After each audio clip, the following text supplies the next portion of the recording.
Alternators are the workhorse of the power generation industry. It is capable to generate AC power at a specified frequency. It is also called a synchronous generator. Electricity is produced in alternators by electromagnetic induction. To generate electricity in a coil, either the coil should rotate with respect to magnetic field, or a magnetic field should rotate with respect to the coil.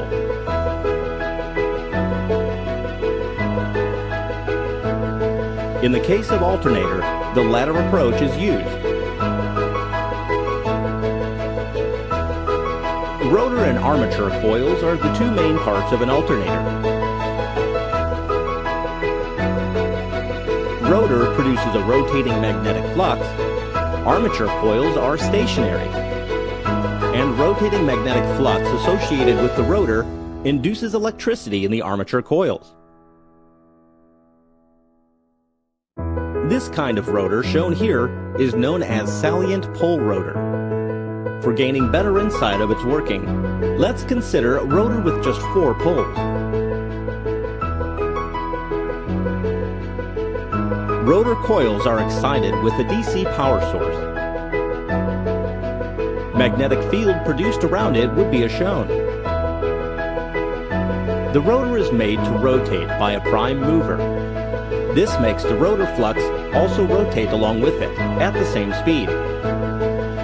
Such revolving magnetic flux now intersects armature coil, which is fitted around the rotor. This will generate an alternating EMF across the winding. Here is a slowed-down version of rotor-stator interaction. For this 4-pole system, when the rotor turns half revolution, induced EMF takes 1 complete cycle. It can be easily established that frequency of induced EMF, rotor speed, and number of poles are connected through following relationship. It is clear that frequency of electricity produced is synchronized with mechanical rotational speed. For producing 3-phase AC current, 2 more such armature coils, which are in 120-degree phase difference with the first, is put in the stator winding. Generally, one end of these 3 coils are star-connected, and 3-phase electricity is drawn from the other ends.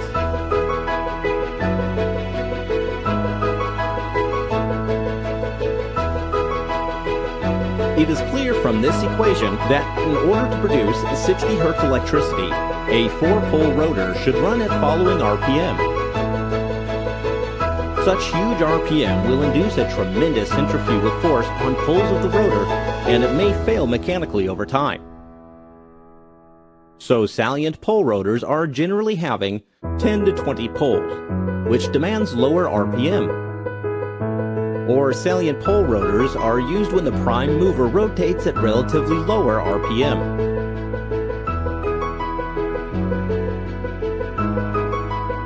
Pole core is used to effectively transfer magnetic flux, and they are made with fairly thick steel lamina. Such insulated lamina reduces energy loss due to eddy current formation. Armature winding of 3-phase, 12-pole system is shown here. A stator core is used to enhance magnetic flux transfer.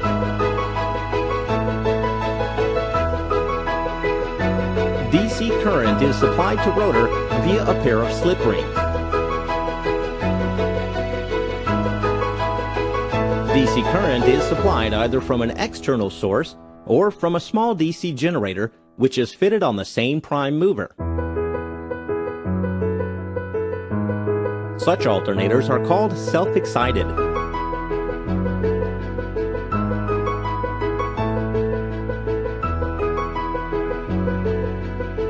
With variation of load, generator terminal output voltage will vary.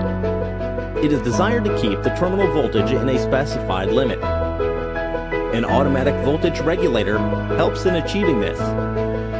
Voltage regulation can be easily achieved by controlling the field current.